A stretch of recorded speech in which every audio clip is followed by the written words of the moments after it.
During this period, during one of these meditations, I was suddenly transported to another realm.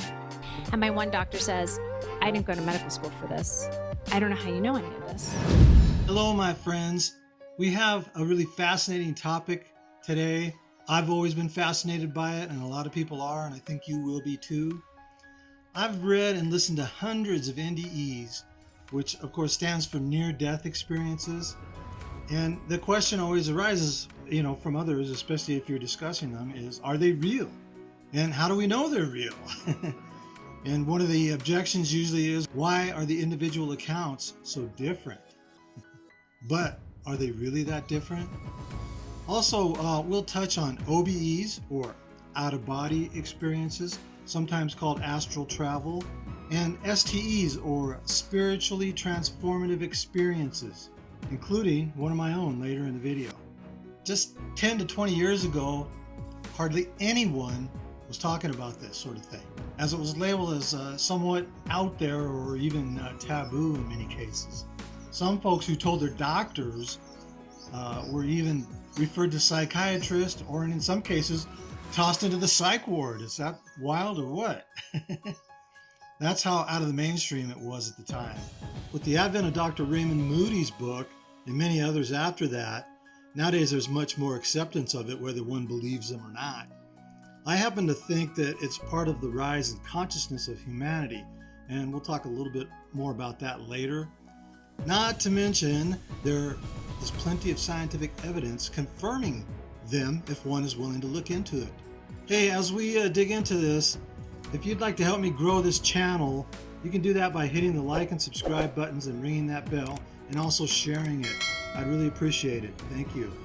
The most common or main argument against NDEs being real is the dying brain or hallucination theory, I call it. So let's get that one out of the way right away, shall we? Because it's one of the easiest to debunk. Why? Because there's absolutely zero evidence to support any of it. Zero, absolutely none. Yet it gets thrown out there as if it has some scientific basis. And unfortunately, all too often, by doctors or other medical professionals who never looked at the actual evidence, and thus lending it some sort of pseudo credibility. So here's what a former prominent neurosurgeon, Eban Alexander, has to say. And Dr. Alexander, as a medical professional, bought this whole dying brain chemistry theory, and that is until he had his own NDE, where he died and his brain and neocortex were completely shut down, of which there is medical proof. Yet he had a profound NDE experience he remembers vividly during the time when he was supposedly brain dead. Where they diagnosed me with a gram-negative bacterial meningoencephalitis, which is about the worst kind of meningitis you can have. But to me, it was an extraordinary gift, and that came mainly in the form of the medically documented damage to my neocortex. According to modern neuroscience, all the details of our conscious awareness depend on the integrity of the neocortex, and yet mine was taken down by this incredibly powerful, aggressive, and should have killed me bacterial infection. It was clear to me that my brain was too damaged to have any kind of dream or hallucination. So how in the world does this extraordinary, ultra-real, memorable, life-changing set of events occur when my brain was so demonstrably offline? So this is just one of the examples of zero brain activity, and yet people being fully conscious on the other side, so to speak. I reference Dr. Alexander because of his medical expertise and background in neuroscience, of course. And he wrote a book about his experience called Proof of Heaven, and he lectures quite a bit. And that's really the main argument against NDEs being real and that there's some sort of hallucination. So it really has no substance at all if you just look into it. And most of the other arguments against such things are just dismissals from folks who refuse to look at evidence, or it disagrees with their religious belief. So some of the most compelling evidence comes from folks dying on the operating table who leave their bodies and see themselves being worked on by the doctors and the nurses and describing what was happening.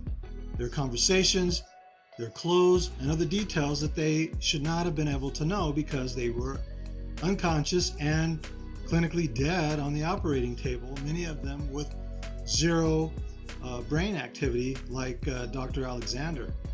And then later telling the doctors and nurses their every move and having them astonishingly confirm they indeed said and did what the person observed from an out-of-body vantage point. That's pretty profound, my friends. That's pretty hard evidence, and there's hundreds, if not thousands, of these cases. Also, in some cases, even visiting relatives in the waiting room or even miles away at their homes or on their way to the hospital to see the patient before they die, and describing their conversations and what they were wearing and were doing, and later confirming it with them. I don't know how much better evidence you can get than that, except maybe get some sort of video of them on the other side that shows them. Maybe we need, what's that? There's a type of video that supposedly can show spirits on the other side. Curlian, I don't remember the name. So here's a clip of Stephanie Arnold at an IANDS presentation. IANDS is an acronym for International Near-Death Studies. They have hundreds of documented accounts like this on their website and their YouTube channel. You can look them up and just type in IANDS on YouTube or Google. So lucky for me, I had it on tape. It wasn't even hearsay of like, oh, let me recall the story and everything. So I brought the tapes back to the doctors and I videotaped the doctors while they were watching the therapy. And my one doctor says, I didn't go to medical school for this. I don't know how you know any of this. I said, did the first crash cart attempt not work and the second one did? She's like, how do you know that? I said, and then this nurse walked into the room and she's like, Stephanie, Mrs. Arnold, you probably don't remember. I'm like, you're the one that broke my ribs. And she was startled by that. And as we were walking back, I said, is the break room right there? And they're like, you wouldn't know that. And then I said to my gynecologist, I said, did you keep saying this can't be happening, this can't be happening? After all the months of me telling her that this was going to happen, did you keep saying that? She said, I did, but in my head. Not only did she have several premonitions about her NDE before she had it, and she thought she was going to die for good from these premonitions, but she accurately described the whole ordeal and the doctors confirmed it all. Ironically, her husband was one of the last to believe her. And I think partially because she went to regression therapy because she didn't remember at first. And a lot of people think that regression therapy is woo-woo, but a lot of psychiatrists practice it. And she remembered it all so accurately that everybody was astonished. We also have many researchers who have studied NDEs extensively from a scientific standpoint. And among the most prominent is Dr. Bruce Greyson, who has studied thousands of cases for 30 years, and he's one of the leading experts. Here's a clip with an interview of Dr. Greyson. And then when I started my psychiatric training, after I started, I was confronted by a patient who was unconscious when I tried to talk with her. And when I saw her the next day, when she had woken up, she told me about my visiting her in the hospital and described things she couldn't possibly have seen or heard because she was unconscious. And that just made no sense to me at all. So I kind of didn't know what to do with it. I just sort of said, oh, that's weird, and left it at that. And a sense of being outside the physical body. And in many cases, people can actually look down and see their bodies from above and describe accurately what was going on with the body. So I think we can safely put to bed the idea that NDEs are just some sort of dying brain hallucination, chemical reaction, whatever, some theory that someone came up with, and that they're actual experiences of people leaving their bodies and at the least seeing what's going on around them and even miles away, and later confirming it with medical professionals, family, and others. And like I said, these are just a couple of examples of many hundreds of cases and of research basically proving that these NDEs are a real phenomena, and people are leaving their bodies while clinically dead. So moving on here, what are some of the things common in NDEs despite the differences in culture and belief systems? Well, one of the things that most have heard of is a tunnel with a light at the end. I think almost everybody's probably heard that. Now, not everyone sees a tunnel, but most see a light at some point and know they're supposed to head to it. Another is they're often met by deceased relatives or loved ones. And of course, there's the famous life review. I think most people have heard of that. Even if you're not into NDEs, you've probably heard a little bit about them and heard about the life review and the tunnel and the light. So one of the interesting things about the life review is that many NDEers, as I like to call them, report that it's not sequential or linear. In other words, it's happening all at once, all at the same time. Also, they can see all around them, front, back, and sides all at once. And they also say, many of them, that time doesn't exist, or it doesn't seem to exist there. So here's what Dr. Greyson has to say again on it. Anita Morjani, who had a very elaborate near-death experience when she was dying with lymphoma, she experienced in her near-death experience a past lifetime with her brother, her brother in the present life, who was in her last life as well. And she said it wasn't like it was a past life. It was like an alternate life that was still going on. And this kind of relates back to the concept of what's time in this other realm, that these other lives, which we here think about as being past lives, aren't past in the near-death experience. They're like all there at the same time. Another common thing many of them say is that words can't describe it. Insert whatever part of their experience that they are trying to describe. In my opinion, they have to sort of dumb it down, so to speak, for the physical world that sees everything on a linear timeline, because that's how we're wired in this physical world. Another thing that many talk about is seeing past or other lives, not related to the current life. Some say these are not linear either, but all things are happening at once. Once again. This agrees with some of the scriptures and ancient wisdom that the past, present, and future are all happening at once. Now, our linear thinking brains have a really hard time wrapping around that one. This gives rise to the idea of alternate timelines and even different versions of us. This is a fascinating topic, and it's perhaps grounds for another video diving deeper into it. If you're interested in that, let me know, and I'll make a video on it. So at this point, if you're not convinced, at the least, we're more than the physical body, then I don't know what will convince you, except maybe having your own NDE or out-of-body experience. Hopefully you don't have to die to have one. Okay, so this is all fascinating or interesting at the very least for some, but so what? Who cares? Well, from my own studies, I think there's a lot to learn from these experiences. They prove we're more than the body and that there is some sort of afterlife, and we go on, we continue. Perhaps the most profound thing that we can learn, and something I haven't mentioned yet, is that the vast majority of cases, it's probably 95, 98% probably. And I'm guessing at that number, but it's a very high number. And that is that there's no judgment, and most found themselves completely encapsulated, so to speak, in unconditional love, that there was no judgment whatsoever. And many of these folks, they came back very changed by all this, and some of them abandoned their childhood religions because of it. And they said, some of them said, hey, it was nothing like I was taught, in Sunday school or, in the family's religious beliefs or that sort of thing. To me, that is perhaps the most profound takeaway from the whole thing, and why I think that it's worthwhile to study these and look into them. Most have asked themselves, who am I? Why am I here? Where am I going? The age-old question of humanity.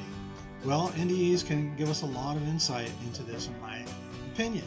But perhaps one of the most important things they teach us is, of course, as I said before, is if there's more than the physical, how can we access it? Do you have to die and come back to access the greater aspect of who we are, so to speak? The answer is a resounding no, we don't. We can access it through various means. I personally have accessed the greater realm or other side, if you will, as it is often referred to, and I'll talk about that later. But first, I want to touch on the various ways to visit the other side, so to speak. First, probably one of the most accessible ways anyone can do it is through meditation. Of course, there's many methods of meditation, but I would suggest that simple is better. Don't get hung up on this or that technique or system, and YouTube can be your friend. I even have an older video on a super simple, easy method, and I'll link to it. I believe it's entitled How to Connect to the Divine, something to that. I know it has divine in the title. It's probably a few years back. Another method is the use of binaural beats, or sometimes called brain entrainment, to enter what is called the theta state, which is the meditative state for most types of meditation. And a group called the Monroe Institute were the pioneers of this, and they call their method hemisync. Now there's other folks that do it, but they were the first.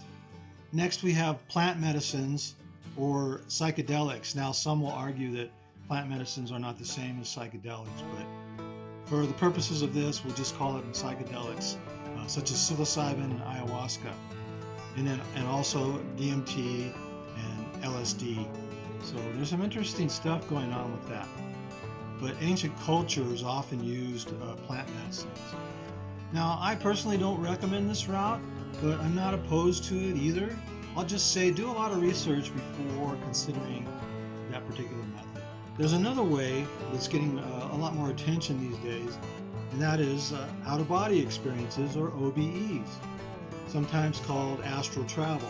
Again, there's some controversy on whether an out-of-body experience and astral travel are the same thing, but for our purposes, we don't need to really get into that. If you want to get into that, you can look at it yourself. There's lots of books on this and many methods put forth, etc. Robert Monroe, the founder of the Monroe Institute, has some good books on it. William Bowman is another, and he worked at the Institute for a while. And there's several other very good books. There's a lot of them out there, and like anything, especially in the information age of the internet, you're going to have to sift through some of its junk, but there's a lot of good stuff out there too. Then there's also the shared NDE, or shared death experience, where a friend of a loved one who is with a dying person shares a portion of their transitional experience, their transitional death experience. NDE researcher Scott Taylor describes part of his profound experience. Let's listen to a clip of that. You just watch and wait, and eventually the monitor goes to flatline. And when that happened, what I experienced was that Mary Fran, who had died 5 days before, came and scooped Nolan up out of his physical body, and they had this exquisite reunion, as only you could imagine a mother and child might have. And then, to my surprise, the two of them turned to me, embraced me, and then the three of us went to the light. Now, this is where it gets weird.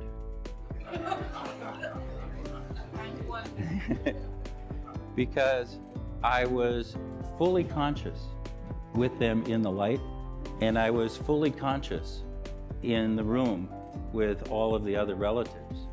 And then there's the spiritually transformative experiences, or STEs.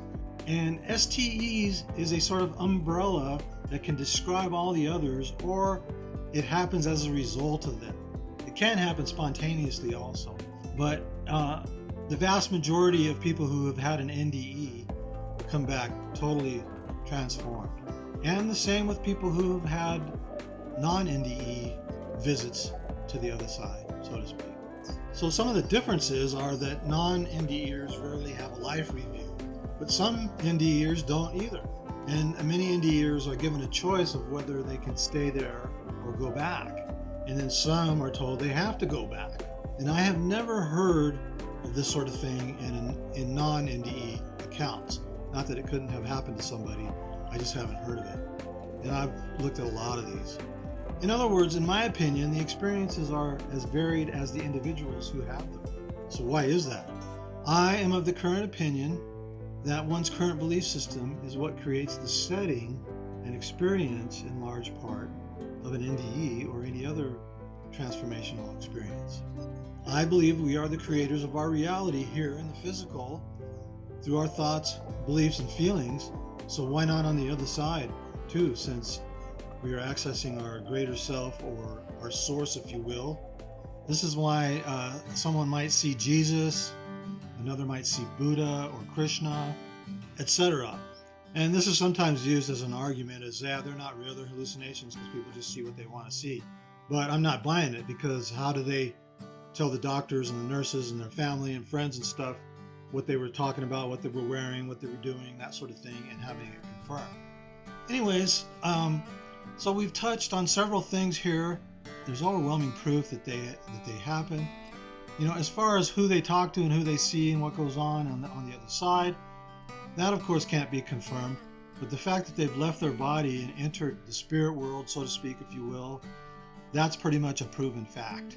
And I think most people are open to that, but some aren't. So this brings me to one of my experiences, and I've had a few STEs, if you will, and I've even had an OBE. The one I'm about to share happened as a result of consistent intent meditation. So I'm not going to talk about my OBE. I'm not ready to talk about it. A few years back, over a period of several months, I often would place my intent in my mind on who am I? During the course of these meditations, I had a few profound experiences. The first was, I got an answer to my question, who am I? And I did a video on it of that particular title. I think it's Who Am I? And it's still on this channel, and I'll link to it if you're interested. But during this period, during one of these meditations, I was suddenly transported to another realm. And I got this profound sense of being one with God or Source, if you will. It was like I was everything. I was the earth, the trees, the animals, the universe, everyone on the planet. Yet I still had a vague sense of being me, or as I like to say, a unique expression of the Source. Yet we were all one. There's that cliche, we're all one. But it's very difficult to put into words. Sound familiar?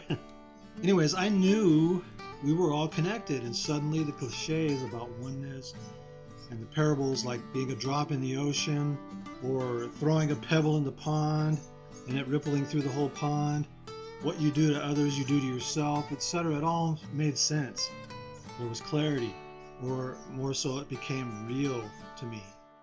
While those things had always rang true to me, now I had experienced the truth. It was a deeper knowing beyond intellectual or physical description. I know that sounds kind of woo-woo, and that's because our brains just aren't wired to comprehend such things. But that's okay. To me, this is one of the great significances of NDEs and STEs in general, and why it can be insightful to learn about and contemplate them. They can give us comfort and understanding that we don't really die. We continue on, as I've said before, that there is a great and grand multiverse out there that we're just barely becoming aware of, and the door to it is within us. So out there is kind of a misnomer, it's within. And this is something that the ancient wisdom and the scriptures teach also. I believe the rise in consciousness that is happening within a portion of humanity, and overall to some degree, is why this information is coming forth, and thousands of people are experiencing them, and more so sharing them like never before, of course, in the internet age. Anyways, I could talk about this for hours, and if somebody wants to get on a Zoom with me or something and talk about their experience, I'd love to do that, kind of like a podcast. I was never sure if I wanted a podcast or not, but I've done it a few times, and it would be fun. And it's always interesting to talk to somebody because you get different perspectives that way. So some of the channels that I like to watch are the Jeff Mara podcast, and he does not exclusively, but mostly NDE accounts. And then Alex Pereira, Next Level Soul, and he does quite a few NDE stuff. He does a lot of other stuff like channeling and psychics and different stuff, but he's had people like Bruce Lipton and Greg Braden on and so on, and he has some pretty interesting stuff on there. I think all of this is pointing humanity to stop looking for external solutions, external gods, and seek within and find a greater universe most didn't even know existed because it's been shrouded and obscured by dogma and superstition and religion and just flat out denial, if for nothing else. So please help me grow this channel by liking and subscribing and sharing it and commenting in the comments. That helps the algorithm see that it's getting more interest and they'll show it to more people. All right, my friends, have a great day, evening, afternoon, wherever you're at. Peace out.